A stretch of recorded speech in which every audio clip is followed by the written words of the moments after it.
Então, obsessão e auto-obsessão. Por que eu coloquei dessa forma? Porque a auto-obsessão é muito maior que a obsessão. Nós somos altamente auto-obsedados e raramente obsedados.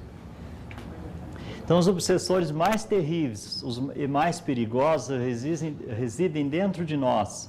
São o orgulho, a vaidade, a perfídia, a maldade, a preguiça, a avareza, a ignorância e a má vontade. Eu coloquei alguns, né? Tá, gente? Se dizer, mas o meu não está aí. Tem problema, o seu está guardado aí. Ele existe, tá?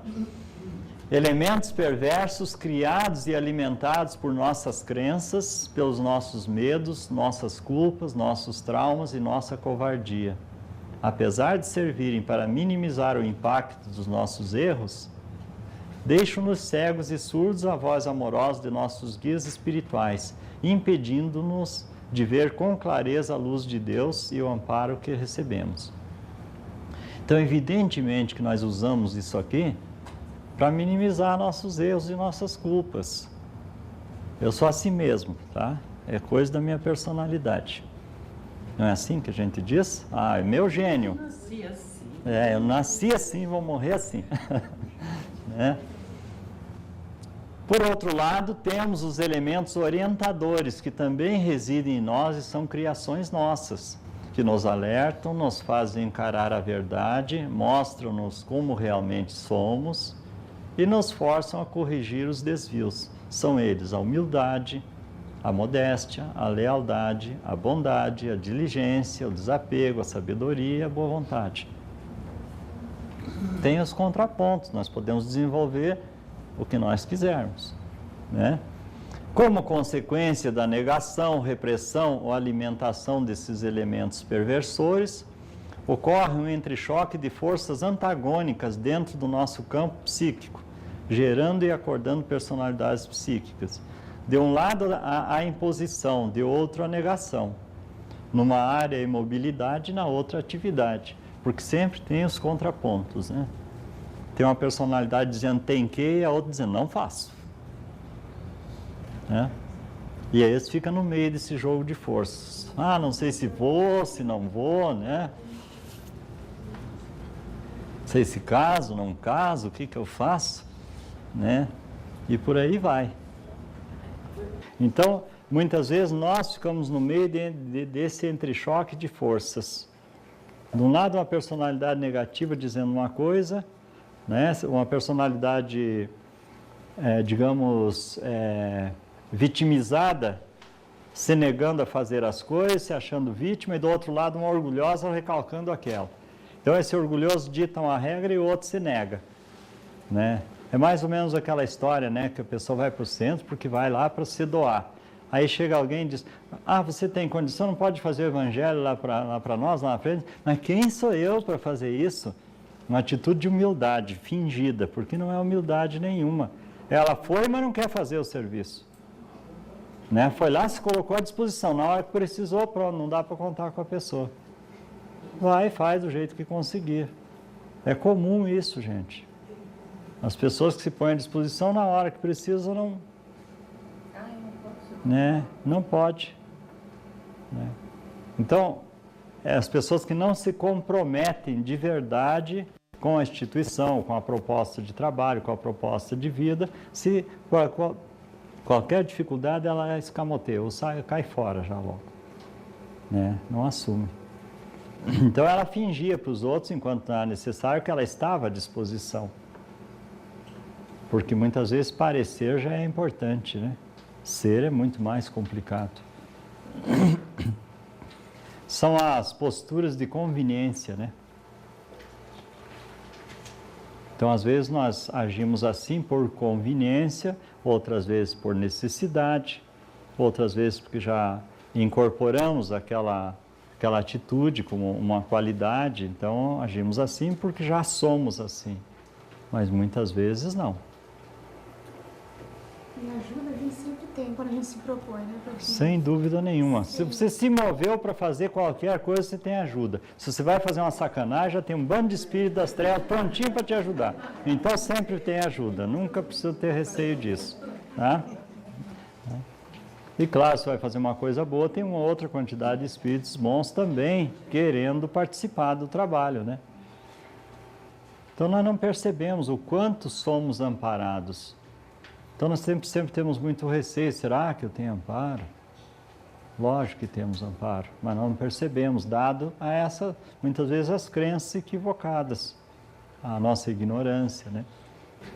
Então, esses elementos, que muitas vezes são personificações, eles nos forçam ou nos instigam, porque os elementos mais equilibrados, eles não forçam, eles mais instigam que forçam.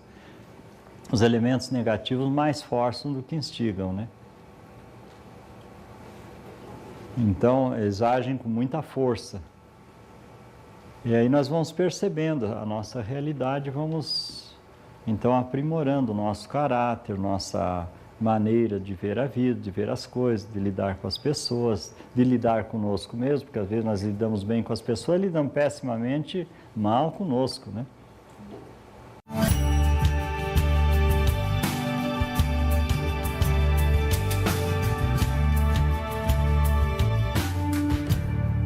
Então, as personalidades secundárias assomam com frequência conforme os estados emocionais, dando origem a transtornos de comportamento e distúrbios diversos no campo físico e mental. Nós nunca sabemos quando uma personalidade pode aflorar e nem por que motivo. Às vezes nós enfrentamos desafios pesados com equilíbrio, com harmonia, e num desafio pequeno, pronto, caiu, né?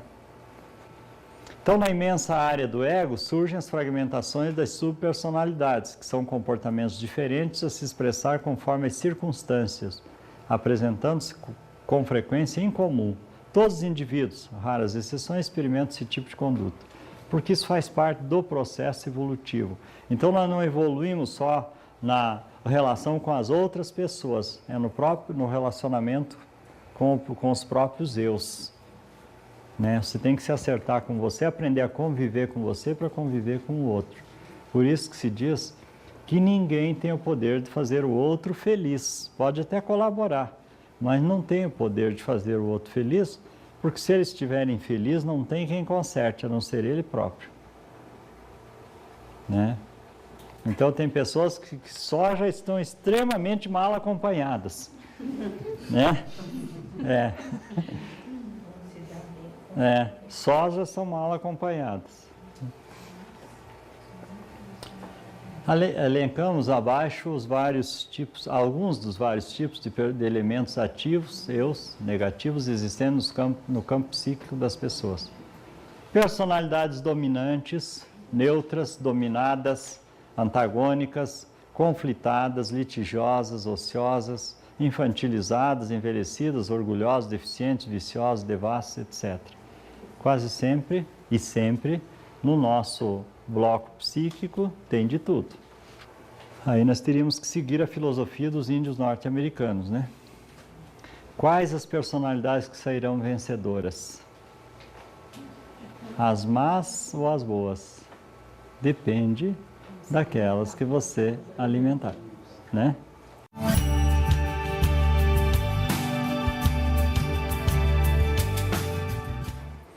Essa imagem nos foi repassada pela espiritualidade, a ideia quando o espírito do Dr. Lourenço, que foi o mentor do Dr. Lacerda, estava nos passando as leis sobre o desdobramento, as leis do desdobramento múltiplo, que era para representar o inconsciente pessoal, o inconsciente coletivo pessoal da pessoa, não o inconsciente coletivo do grupo, e sim da pessoa. Então, quando a médium que fez isso não tinha a menor ideia da conversa que nós tínhamos tido com o Dr. Lourenço uma semana antes, né?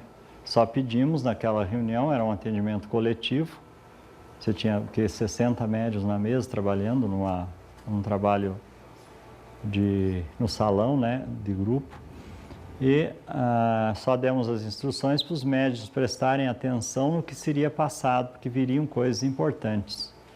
Mas ninguém sabia o que era, né? Era a forma, o Dr. Lacerda tinha nos orientado que ele e o Dr. Lourenço iriam nos passar algumas informações ligadas aos desdobramentos. Foi aí que ele esclareceu que ele havia se equivocado quando trabalhou em cima do desdobramento de corpos, que na realidade não era isso, né? Então, ele falou que havia se equivocado e que estava passando agora uma ideia mais clara do que era a realidade, né? E ele disse que passaria, então, em forma de desenhos algumas situações. Então, veio alguns desenhos relacionados com o inconsciente coletivo, o grande inconsciente coletivo, e o inconsciente pessoal. E para o inconsciente pessoal veio essa imagem. E a médium escreveu: nós temos um rosto, uma vida e uma história. Mas na realidade elas são personagens de um mesmo bloco de consciência. Cada um com a sua história. Então, este desenho, repassado para a espiritualidade, mostra simbolicamente o campo mental de uma pessoa após o atendimento apométrico. O núcleo colorido é formado pelas energias positivas recebidas durante o tratamento, visando desfazer o estado simbiótico negativo. Então, como é que se fez o trabalho? Foi projetada energia na cor azul e violeta e amarelo-limão, um pouquinho de verde, dentro do núcleo onde estava a grande simbiose, aquele campo mental mais denso. Então, essa energia começa a formar uma dispersão disso, faz com que elas se dissociem. Então, elas estão associadas negativamente, precisam ser dissociadas para daí serem reintegradas, ou associadas positivamente. Vocês viram lá que aquelas personalidades fazem parte do nosso campo mental mais restrito, digamos assim. Se uma personalidade deformada com problemas, ela nos gera problemas no campo físico. Neste desenho aqui do Gustave Doré, que é um dos desenhos da Divina Comédia, nós temos um plano astral inferior sendo visitado pelo Dante Alighieri com a sua mentora, Beatriz, ou Virgílio, não lembro qual dos dois, que estava nesse momento mentorando a sua caminhada, a sua descida vibratória, né? Então, e ele está explicando para o Dante que aquilo ali são seres. O Dante quebrou um pedaço do galho lá e saiu sangue. O galho não era galho, era um dos dedos, talvez, da mão desse espírito que se degradou de tal forma que ele parece uma árvore, ou um pedaço de árvore. Imagine um sujeito plantado deste jeito aqui nesse charco, nesse umbral, que problemas de saúde ele teria? Uma personalidade desta, que problemas de saúde geraria? Exemplo nós vamos ter logo na frente.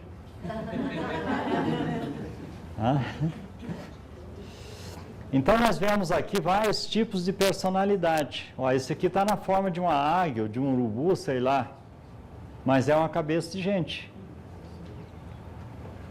Aqui nós vemos um outro caído aqui, ó, a cabeça dele, o corpo, aqui a perna, o braço, as raízes. Aqui nós temos uma mulher, outra mulher enraizada. Aqui nós temos outra mulher, ó, os seios dela, dá para ver perfeitamente. Outros elementos, um homem. Então, eu estava brincando de manhã que mulher também vai para o inferno, portanto, vocês se cuidem, tá? Né? Depois a gente tem que ir lá tirar vocês, né? Não é só homem. O filme Amor Além da Vida mostra esse aspecto, né? Quando ele está passando, a árvore se mexe, é um espírito. É um espírito, né? E mostra aquelas pessoas que estão nos charcos, né? Só a cabeça do lado de fora, né? Então, ali é uma apologia a essa realidade, né? Tanto se pode encontrar espíritos desencarnados nesse estado, quanto personalidade. O Ramatiz explica num livro chamado Chama Crística, que quando um médium vai atender um espírito que está nessa condição, muitas vezes em estado de inconsciência total já, é deslocado o modelo organizador do encarnado, acoplado nesse espírito e permanece por uns dias. A partir desse momento eu fico imaginando quais são as sensações que o médium sente, mas o próprio Ramatiz diz que o que o médium vai sentir faz parte da própria proposta de resgate dele. Então, alguns dias de mal-estar não vai fazer mal nenhum, porque ele está prestando um grande benefício uma atitude extremamente fraterna, uma renúncia, um sacrifício fraterno em benefício de outro ser que não pode mais fazer nada por si mesmo. E que isso faz parte da proposta dos médiuns. E como dizia a irmã Teresa, o médium está trocando dores maiores por dores menores, mas não se livra da dor, né? Então esse espírito, esse médium vai ter náusea, vai ter pesadelos, vai ter insônia, vai ter dores no corpo, dor na coluna, vai ter um desconforto muito grande. Até que esta personalidade seja acordada e trazida para uma mesa de doutrinação, para uma incorporação mais física. Tá? Aí sim, porque o espírito que está envergonhado diante da luz, ele tende a descer para as sombras. E muitas vezes também é sugado para o núcleo da Terra. Então, ele se enraiza, porque ele precisa ficar ali, ele não quer ser socorrido. Pode ver, tem uma projeção de luz aqui, olha a posição dele diante da projeção de luz. É como se ele estivesse se esquivando, né? Então a luz faz mal. Pode ver, qualquer relato de visita nos umbrais, olha que os espíritos fogem da luz imediatamente, a luz que vai socorrê-los muitas vezes. E eles fogem, porque eles têm vergonha daquilo. Não é por outra razão, é vergonha e medo. O que vai acontecer? Sabe que erraram muito. Então, ele se enraiza para não sair dali ou para não se afundar mais. Ali é território conhecido. Tem gente que diz, isso aqui é zona de conforto. Não é zona de conforto, é zona conhecida. E pode imaginar que pode ficar pior se ele sair dali. Então ele se enraiza ali mesmo. E por muito tempo ficar num lugar, o corpo reage também, a Terra com o seu núcleo puxando sempre, né, atraindo, vai fazer com que a pessoa vá esticando também, né, vai se enraizando. Por outro lado, a tendência do pedir socorro. Então, se de um lado ele está se enraizando porque não quer sair, mas a essência veio de onde? De Deus. Então a essência obriga ele também a levantar os braços, e daí ele forma galhos, como uma árvore, se enraiza porque não quer sair dali, mas ao mesmo tempo ele tem que buscar alguma coisa ainda, e é um pedido de socorro no fundo. Né? É a questão da autopunição, né? Os mecanismos que a gente tem para se autopunir e né? Tudo e ao mesmo tempo, enquanto se pune, clama pelo socorro divino, né? Mas aí o socorro vem e diz, não, você precisa perdoar. Fala, isso não. Né? E continua pedindo socorro. Né? Ele quer que alguém entenda a sua posição. Né? Ele não entende a posição do outro. Né? Então, na Divina Comédia, que vale a pena ser lida, porque ela conta a história dos umbrais e como é que é a vida lá, e fala muita coisa de encarnados, né, que já estão vivendo lá, por desdobramento de personalidade, né? Então, não deixem de ler se tiverem oportunidade. É um livro para apômetras. Né? Então, quem é que tinha pedido um exemplo, vai ter o exemplo agora. O Homem-Árvore. Então, essa pode passar a próxima transparência. Então, Dede Koswara, pescador indonésio de 37 anos, sofre de uma doença deformante há 20 anos, fazendo com que tenha aspecto de uma árvore. O problema começou aos 15 anos, quando sofreu um corte no joelho. A partir de então, sua perna começou a ser tomada por uma estranha camada parecida com uma casca de árvore. Com o tempo, seu corpo ficou praticamente coberto por galhos. Demitido do emprego, abandonado pela esposa, teve que cuidar dos filhos. Para sobreviver, foi obrigado a ser uma atração em um circo. E aqui um ponto interessante. Antigamente se colocavam as pessoas deficientes no circo como atração. Será que ele gostava de fazer isso? Por que não? Ele não teve outra saída, ele teve que se empregar no circo, porque agora ninguém contrataria, ninguém procuraria ele para fazer isso, mas ele foi se empregar lá. Ele teve que procurar isso. Será que ele colocou outras pessoas no passado? Não, estou elucubrando, né? Então, para sobreviver, foi obrigado a ser atração em um circo. Não conseguiu obter respostas para seus problemas de saúde. Os médicos desconheciam a doença e seu tratamento.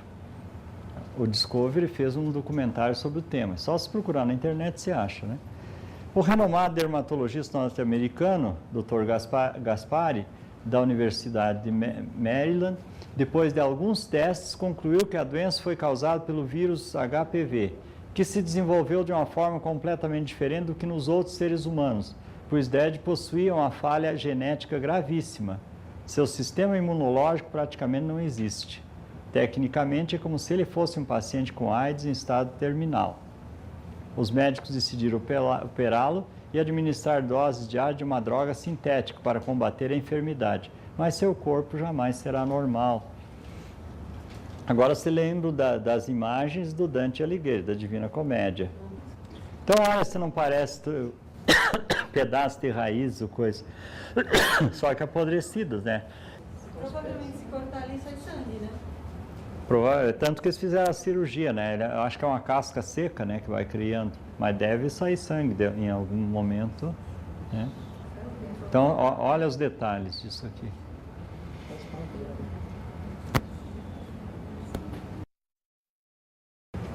Aqui ele já operado, ó.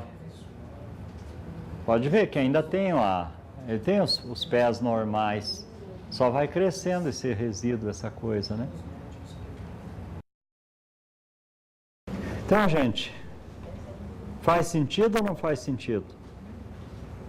Faz sentido. Para mim, faz.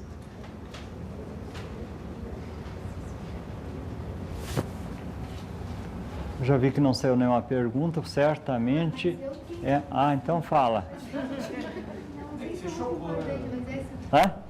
No caso daquele desenho lá, quando a pessoa se enraiza, se fixa, ela plasma aquelas raízes, no caso, ela plasma aquela forma, né? Plasma aquela forma. Porque ela altera, né? Vai sendo mais ou... Exatamente. Tanto que quando se traz um ser desse para incorporação, você precisa trabalhar, precisa recolher aquilo, reconstituir a forma. E seria o caso desse caso aí? Eu fico imaginando o seguinte, como aqui, esse acontecimento de enraizar-se é no astral, qual seria o reflexo disso no corpo físico? Como é que é? Aquela doença lá que vai esticando, que vai... A acromegalia? Poderia ser uma das respostas a esse enraizamento no astral, a essas deformações? Essa é uma das respostas? Não sei. Eu teria que pegar o caso dele, trazer ele aqui, desdobrar e ver o que era. É possível? Claro que é. Se um dia desses vocês toparem aí atender, vamos atender a curiosidade, desdobrar o sujeito e trazer aqui, porque isso é possível. Quem sabe? Se a espiritualidade não colabora e não se traria ele. Existem muitas... Por exemplo, já trabalhei personalidades múltiplas, enraizadas assim com essa forma de árvores, e tinha processos hipnóticos, né? Aí existe processo de obsessão externa e muitas vezes associado a alguns vícios. Sim, né? isso também, né? Né? Então, acho que cada caso você tem que olhar porque... Isso ali, na realidade, é um vale de suicidas. Suicida que tende a ficar nessas regiões, porque ele quer morrer de qualquer jeito, né? Então, tentou uma vez, não deu certo, claro, matou só o corpo físico, então ele vai continuar se matando, né? Muitas vezes são vales de suicidas. Nesse caso, me parece que é um vale de suicidas. Mas, de qualquer forma, gente, é bom a gente ter ideia, porque quando você vai tratar uma pessoa que tem muitas câimbras, às vezes insônia, às vezes muita irritação, dificuldade imunológica não diagnosticada, você pode encontrar essas situações. Tá? Pessoa que tem muito frio, está sendo muito desgastada, muitas vezes pode ser isso. Tá? Doenças autoimunes também? Doenças autoimunes, né? A pessoa tem uma imunidade muito baixa, né? Pode desencadear uma doença autoimune. Pessoas anêmicas, né? A anemia quase sempre tem um processo de vampirismo no meio, né? Tem uma perda de energia forte. No processo depressivo, muitas vezes tem a necessidade de vingança de alguém. Quer se vingar, o depressivo quer se vingar, só que ele não sabe que ele está querendo se vingar de alguém. Então, muitas vezes tem isso. a recusa de assumir a vida ou a necessidade de se vingar de alguém. Sempre é bom na apometria a gente procurar esses dois itens sempre. Abrir a frequência de um depressivo, procura isso. Né? Diga, dona Letícia.